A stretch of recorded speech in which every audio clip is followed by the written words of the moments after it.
Bismillahirrahmanirrahim.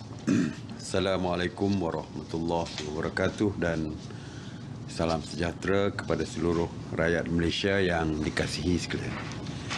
Semalam kita dikejutkan dengan kematian seorang anggota pasukan gerakan AMN PGA, iaitu Kopral Baharudin Ramli, 54 tahun, yang maut ditembak penjenayah ketika sedang bertugas di pos sempadan Malaysia Thailand di Padang Besar. Saya ingin mengucapkan takziah kepada keluarga mendiang, dan ini juga merupakan satu kehilangan besar kepada pasukan keselamatan dan juga negara. Ramai yang keliru semalam apabila kita panggil mendiang. Ya. Sebenarnya Kopral Baharudin, mendiang Kopral Baharudin adalah daripada masyarakat orang asli dan bukan Islam. Jadi ramai yang confuse. Sebab sepatutnya kalau Islam mesti Allah yarham dan sebagainya. Ya. Mengenai Task Force Operasi Pemantauan, semalam sebanyak 2,889 pasukan Task Force Operasi Pemantauan yang diketuai oleh PDRM yang terdiri daripada 13,319 anggota telah melakukan 59,394 pemeriksaan bagi memantau dan menguatkuasakan pemantauan SOP, PKP dan PKPB di seluruh negara. Sebanyak 3,492 pasaraya, 4,978 restoran, 1,380 kilang, 1,708 pasar awam dan pasar tani, 2,874 tempat ibadah serta 1,361 tempat riadah telah diperiksa. Semalam, PDRM telah menahan 312 individu di atas kesalahan engkar SOP dan kesemuanya mereka telah dikenakan kompang. Antara kesalahan SOP seperti biasalah, iaitu tidak memakai pelitup muka, gagal mematuhi penjarakan sosial dan lain-lain lagi. Dan seperti biasa, PDRM akan terus meningkatkan operasi mereka, meningkatkan pemeriksaan mereka dan akan mengambil tindakan kepada individu dan pemilik premis yang berkaitan. Mengenai Ops Benteng, penguatkuasa beruniform terus mengawal ketat sempadan negara secara bersepadu daripada dibolusi oleh parti, terutamanya melalui lorong-lorong tikus. Sehingga sejak 1 Mei hingga 24 November, seramai 8,760 parti, 798 tekong dan 360 penyeludup telah berjaya ditahan melalui Ops Benteng. Semalam, Ops Benteng telah menahan 36 parti, 1 tekong dan merampas 5 kenderaan darat dan 1 bot atau kapal dalam operasi yang diadakan di seluruh negara. Sebanyak 261 sekatan jalan raya ataupun SJR Ops Benteng dilaksanakan di seluruh negara yang melibatkan Ops penawar yang melibatkan PDRM, ATM dan Rela sebanyak 214 SJR, Ops Benteng PDRM 57 SJR dan AKSEM 9 SJR. Dan saya terus menyeru kepada orang ramai supaya menghubungi 011-6251-12323 untuk menyalurkan maklumat yang berkaitan dengan parti. Mengenai Ops Sanitasi Awam, sejak 30 Mac telah melakukan 11,873 Ops Sanitasi merangkumi 137 zon dan semalam sebanyak 51 Ops Sanitasi telah dilaksanakan di 13 buah negeri dan 2 wilayah persekutuan. Negeri-negerinya semua sekalilah. Ya, hampir semua. Sabah, Melaka, Pulau Pinang, Negeri Sembilan, Perak, Johor, Pahang, Kelantan, Terengganu, Kedah, Sarawak, Selangor, Perlis, wilayah Persekutuan Kuala Lumpur dan Labuan. Semalam, op sanitasi melibatkan 336 anggota Jabatan Bomba dan Penyelamat Malaysia, 112 anggota pihak berkuasa tempatan, 44 agensi lain serta 61 jentera Jabatan Bomba dan Penyelamat Malaysia. Mengenai kuarantin wajib, secara kumulatif sejak 24 Julai 2020 sehingga 24 November 2020, seramai 74,066 individu pulang ke tanah air melalui pintu-pintu masuk antarabangsa. Daripada jumlah itu, seramai 10,118 individu sedang menjalani kuarantin wajib di 76 hotel dan 18 premis lain di seluruh negara.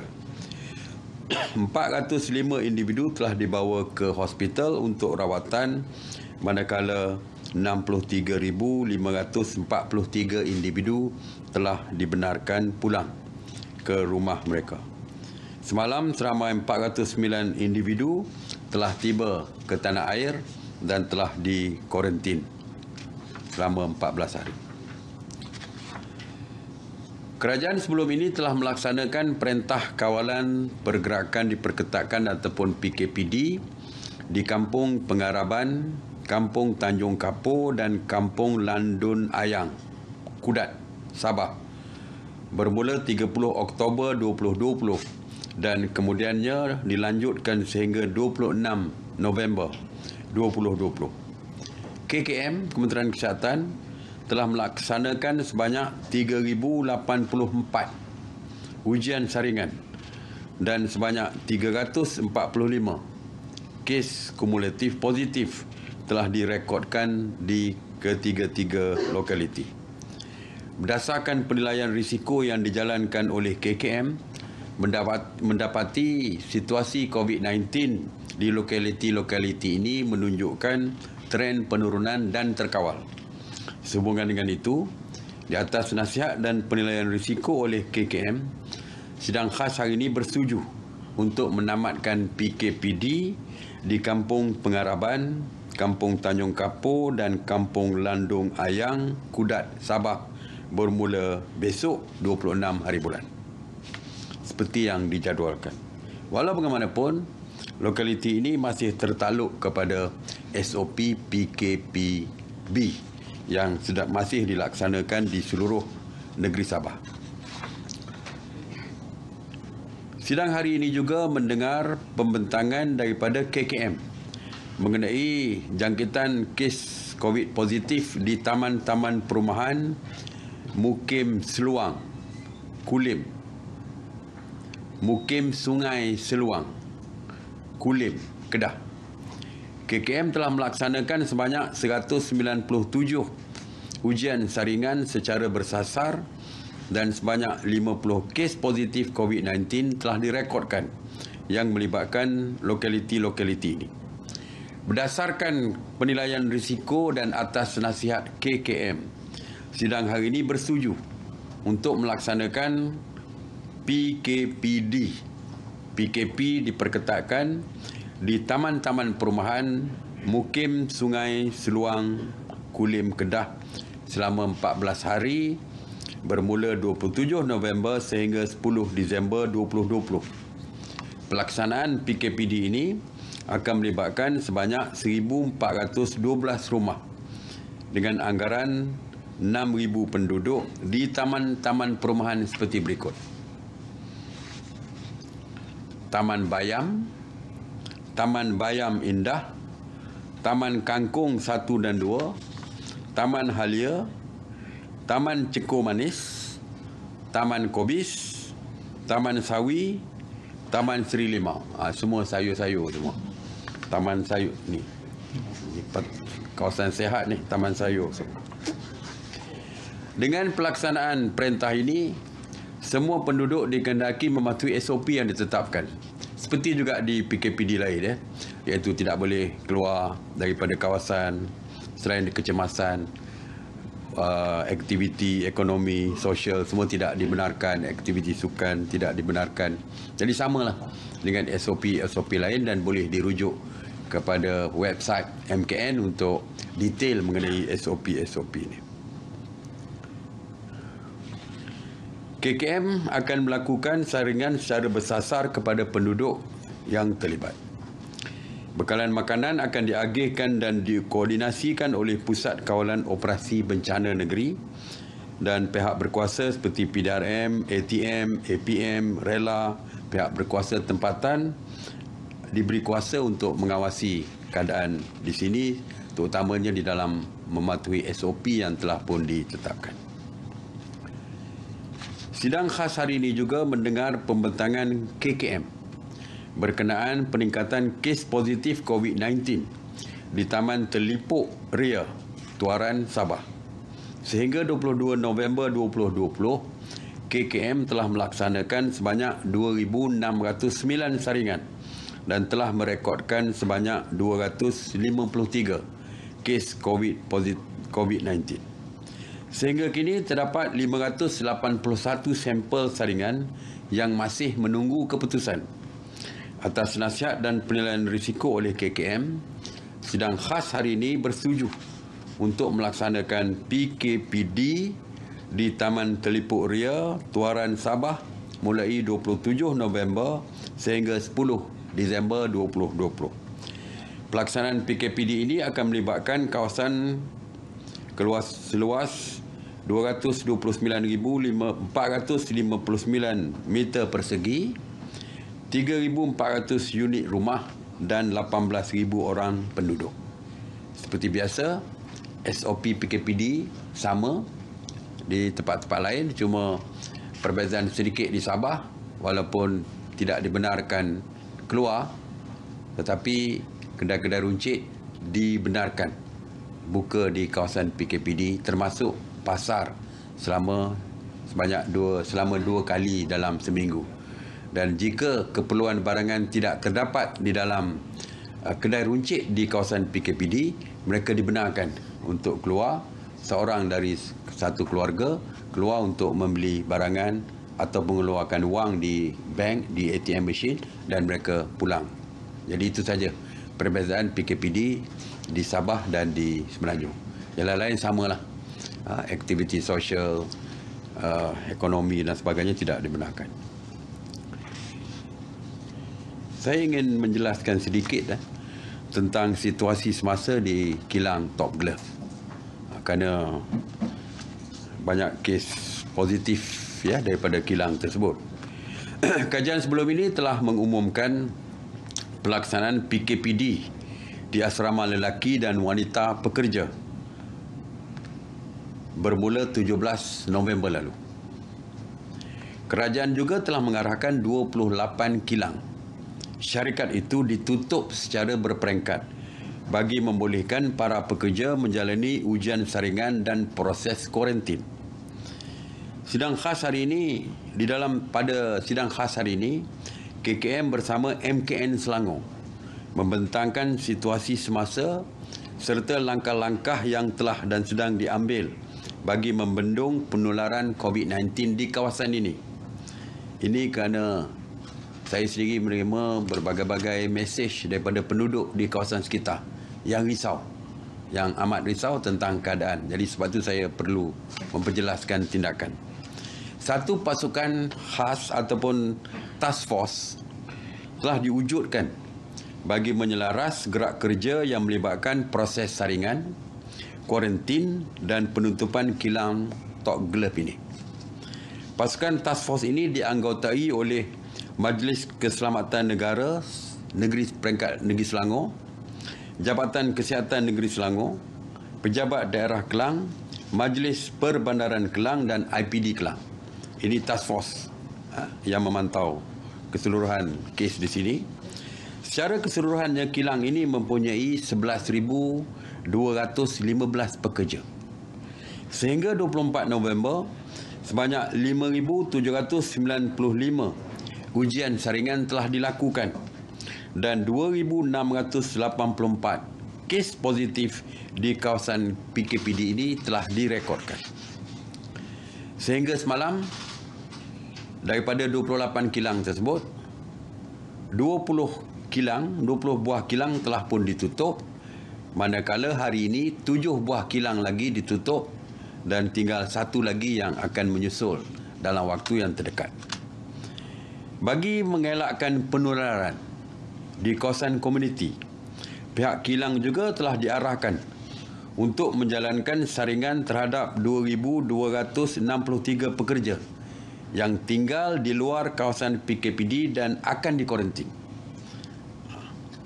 Sebab kalau kita, seperti yang saya terangkan baru ni, mereka ada asrama pekerja lelaki, asrama pekerja perempuan dan rumah-rumah yang disewa, yang di kawasan tersebut, yang telah pun di PKPD. Tetapi ramai juga pekerja mereka bekerja di situ tapi tinggal di tempat lain, bukan di asrama. Jadi pekerja tersebut kita telah mengarahkan syarikat untuk membuat saringan juga kepada pekerja tersebut dan dikuarantinkan.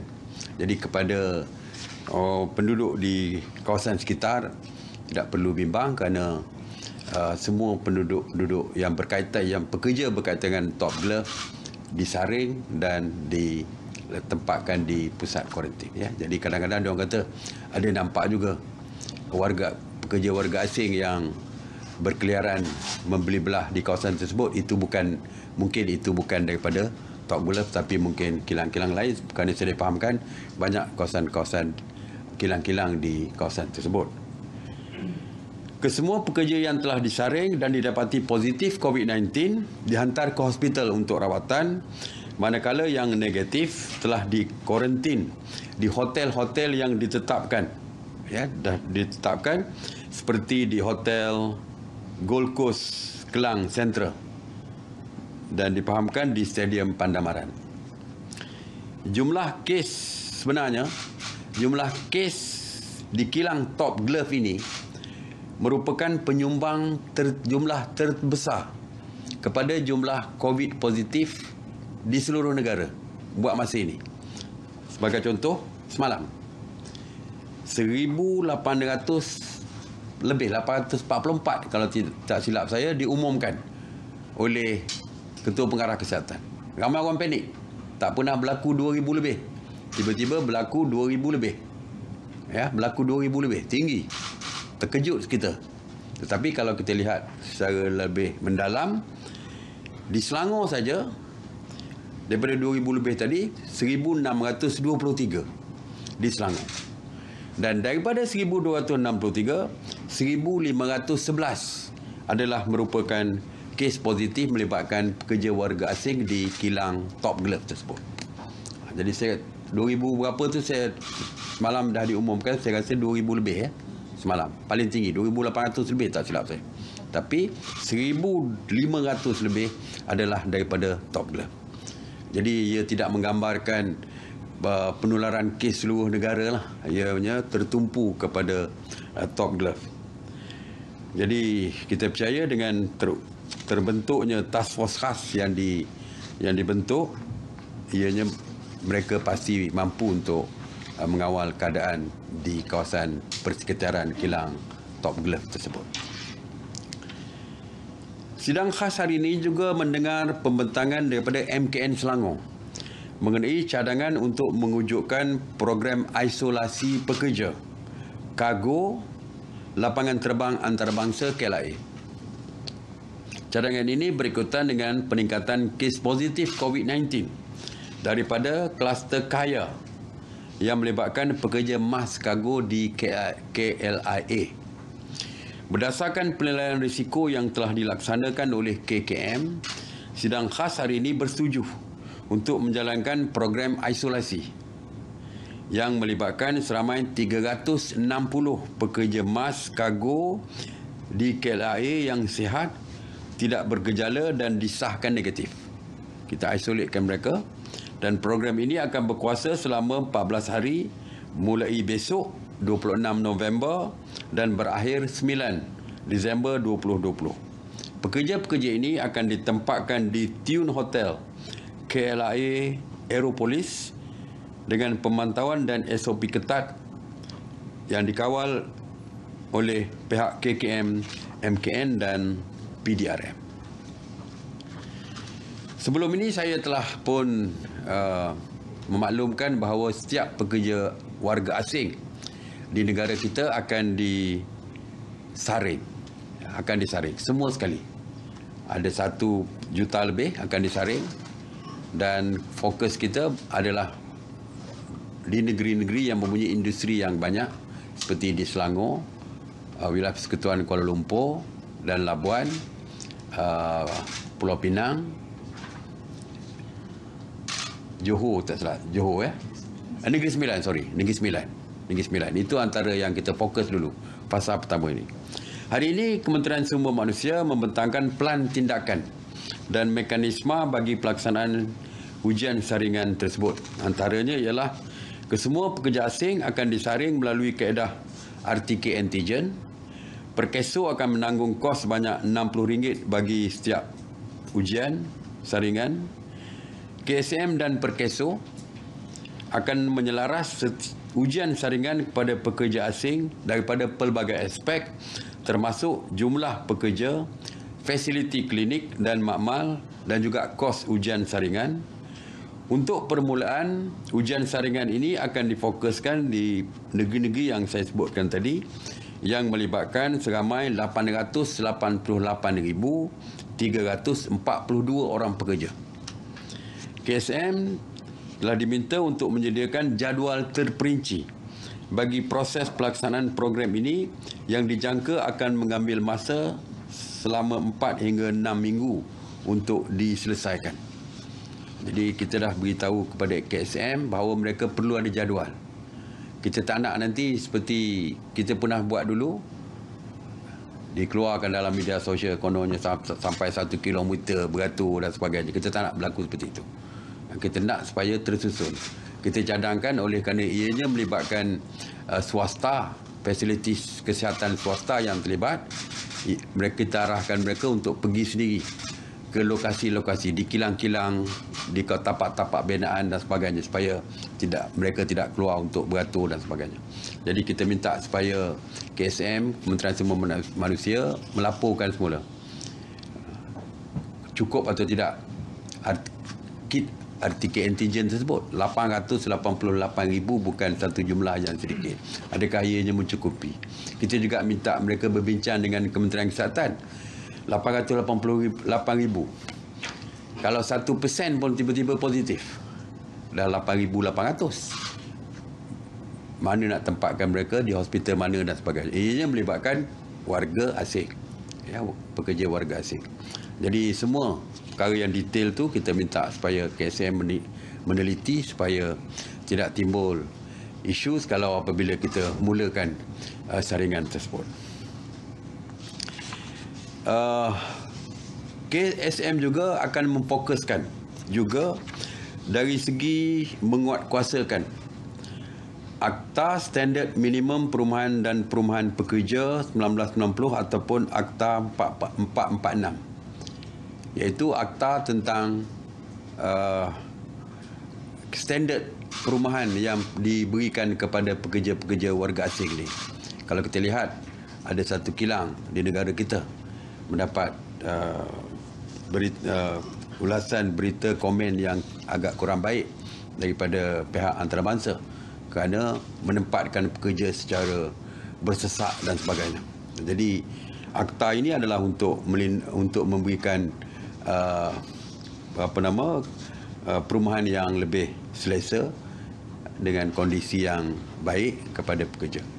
Dan akta ini menetapkan denda yang tinggi sebenarnya kalau gagal untuk menyediakan tempat tinggal yang sempurna. Misalnya di bawah Akta 446 ini, mereka yang melakukan kesalahan kerana tidak menyediakan perumahan yang sesuai untuk pekerja boleh didenda sebanyak RM50,000 setiap pekerja. Kalau dia ada 10 pekerja, RM500,000 lah denda.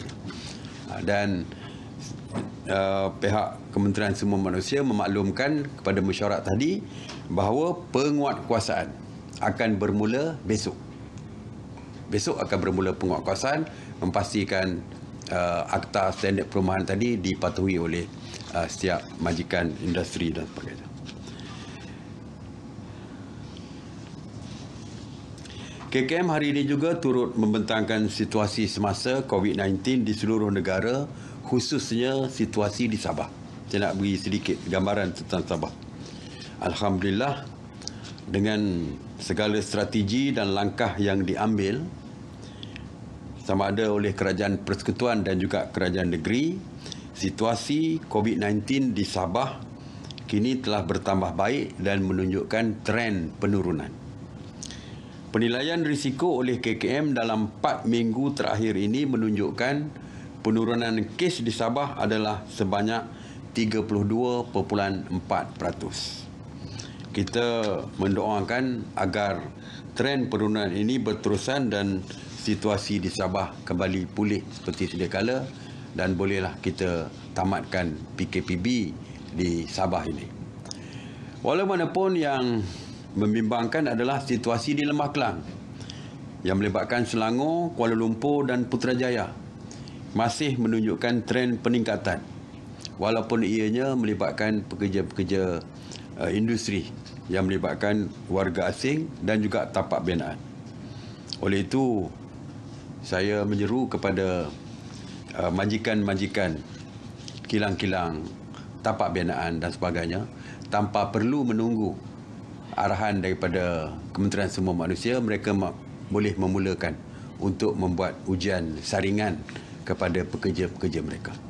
Mungkin mereka perlu berbelanja kerana tanggungjawab kos dan kos untuk saringan adalah kepada majikan, tetapi bagi saya lebih baik mereka membayar jumlah yang RM60 untuk ataupun 100 untuk kos saringan daripada kilang mereka ditutup apabila kes COVID positif berlaku di kilang mereka.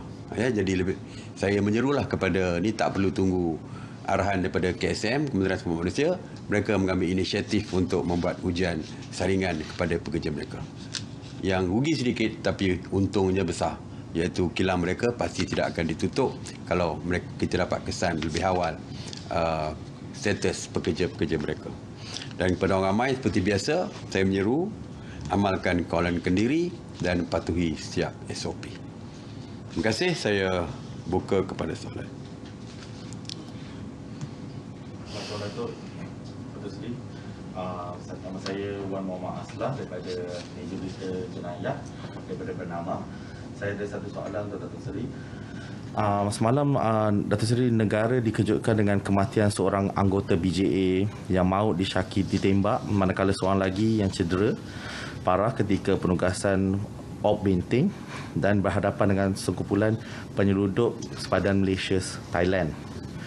Soalan saya adalah, apakah pandangan Datuk Seri mengenai jaminan keselamatan sepadan kita dan bagaimana dengan penugasan ATM khusus tentera darat selepas insiden itu, dan ada penambahan tak keanggotaan dari segi itu? Ya. Terima kasih.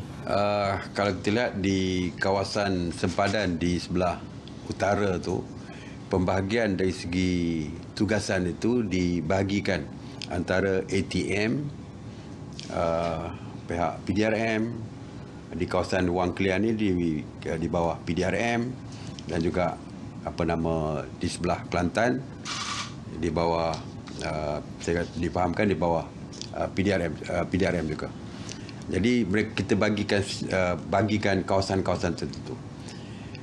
Kalau kita lihat di bawah Ops Benteng dilakukan secara bersepadu di antara semua agensi-agensi beruniform di kawasan yang menjaga kawasan sempadan. Kalau di laut, itu sajalah Polis Marine, ATM, Tentera Laut, Diraja Malaysia, APMM dan sebagainya.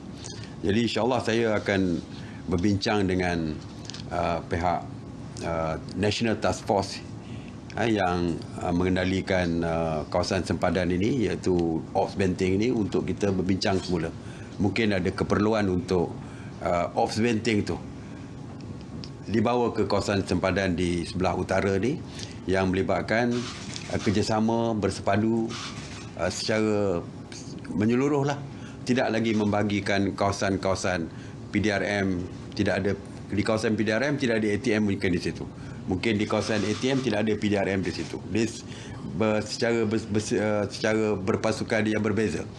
Mungkin selepas ini untuk meningkatkan lagi kawalan, saya yakin kita perlu meningkatkan kawalan di kawasan sempadan, perlu menambahkan anggota, sama ada ATM atau PDRM. Nanti saya percaya kita akan bincangkan di bawah National Task Force ini supaya apa yang kita laksanakan di kawasan Ops Benting di Sabah, termasuk juga di Semenanjung, di Pantai Barat dan sebagainya, dapat kita gembelingkan supaya kita buat seperti Ops Benting di kawasan utara. Walaupun ianya perlu dibincangkan di bawah National Task Force kerana ianya melibatkan berbagai-bagai unit beruniform. Jadi perlu ada penyelarasan selepas ini. Saya pun dah sebut daripada awal, kita merasa amat sedih dengan kejadian ini. Dan insya-Allah kita perketatkan kawalan, tambahkan anggota supaya perkara seperti ini dapat dihalang daripada berlaku untuk masa-masa akan datang. Okey. Assalamualaikum Datuk Seri, saya Azri dari Bernama TV. Saya ada soalan untuk Datuk Seri. Jika kita lihat lonjakan kes positif COVID-19 rata-ratanya disumbang oleh pekerja asing, khususnya di tapak pembinaan dan juga kilang.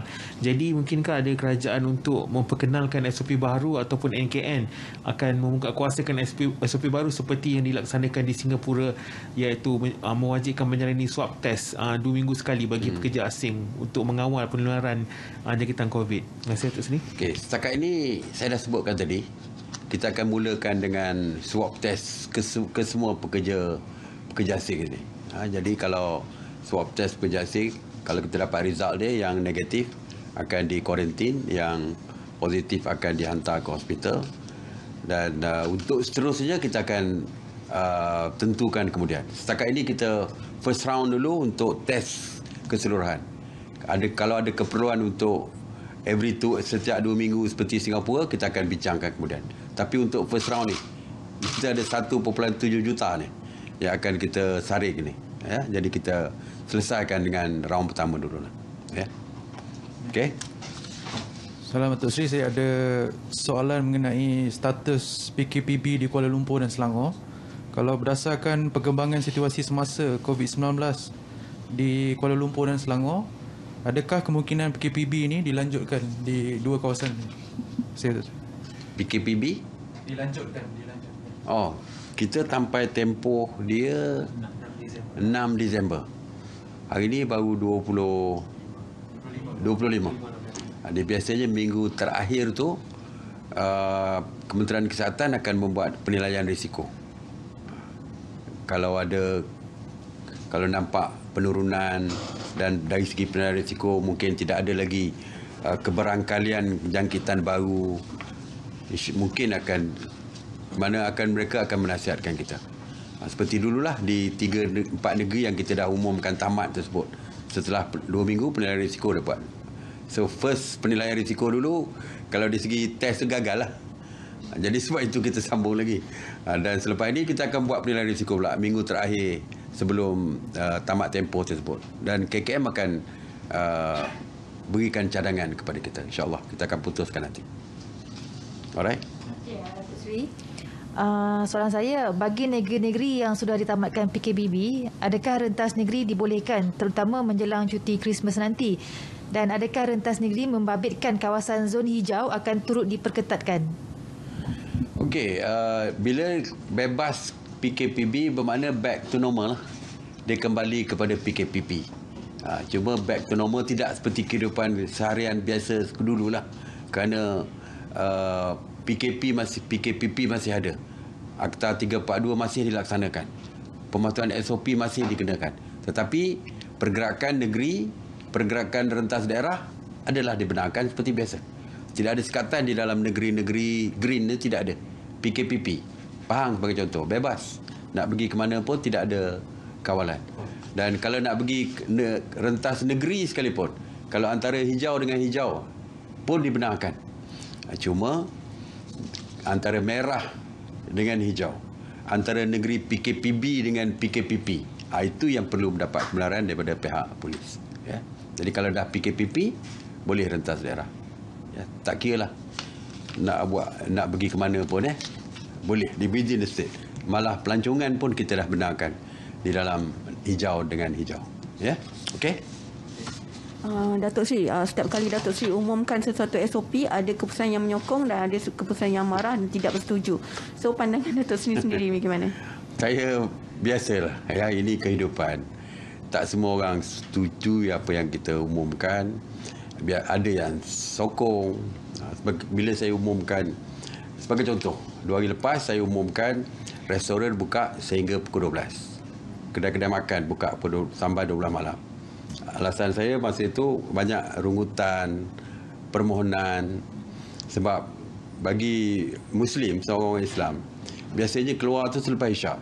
Jadi bila keluar lepas Isyak, kalau sampai kedai pukul 9, pukul 10 dah tutup. Makanan sampai pun setengah jam lewat, katakan 9, 9.30 pun sampai, dia setengah jam kelang kabut dah tutup kedai. Jadi dia kata beri ruang untuk ni kan. Jadi dari segi perniagaan makanan pun ada yang buat shift sampai pukul 12. Pukul 12, pukul 11 shift kerja. Jadi dia nak cari makan pun tak ada, dah tutup semua. Semua kedai dah tutup. Jadi kita buka. Jadi orang yang menghadapi masalah kalau kedai buka sampai pukul 10, happy. Berterima kasih kepada saya kerana dah buka. Happy lah dia. Restoran owner happy. Yang cari makan pukul 11 ke atas tu very happy. Tapi yang ada juga yang kata macam mana ni? Kes tengah tinggi ni macam boleh extend daripada pukul 10 sampai pukul 12. Kes semakin meningkat. Walaupun kita boleh explain kes meningkat tu kerana lokaliti tertentu, tapi yang tak setuju tu akan mencari alasan marah kenapa pula saya buka sedangkan patutnya tutup semua sekali. Jadi saya tak boleh menggembirakan hati setiap individu, tetapi as long as setiap pengumuman tu ada pihak yang happy, jadi saya rasa happy lah. Dan kepada yang tak setuju tu saya mohon maaf lah, kerana saya tidak boleh nak memuaskan hati setiap individu di dalam negara kita dengan setiap pengumuman yang dibuat. Okey. Alright, saya ada soalan daripada netizen mengenai anggota Malbat yang balik bercuti. Kos kuarantin macam mana? Kos kuarantin akan ditanggung oleh MINDEF, oleh Kementerian Pertahanan. Kalau mereka tinggal di hotel, mereka masuk dulu, bayar dulu dan mereka boleh claim daripada Kementerian Pertahanan. Ada juga yang bertanya tentang sekiranya berlaku banjir dan pemindahan SOP. Saya rasa saya dah umumkan SOP banjir, iaitu memang ada SOP yang ketat sewaktu banjir untuk mengelakkan penularan berlaku sewaktu perpindahan sewaktu banjir. Okey, terima kasih saya sekali lagi kepada semua. Jaga SOP masing-masing, ya, amalkan kawalan kendiri. Terima kasih. Assalamualaikum warahmatullahi wabarakatuh.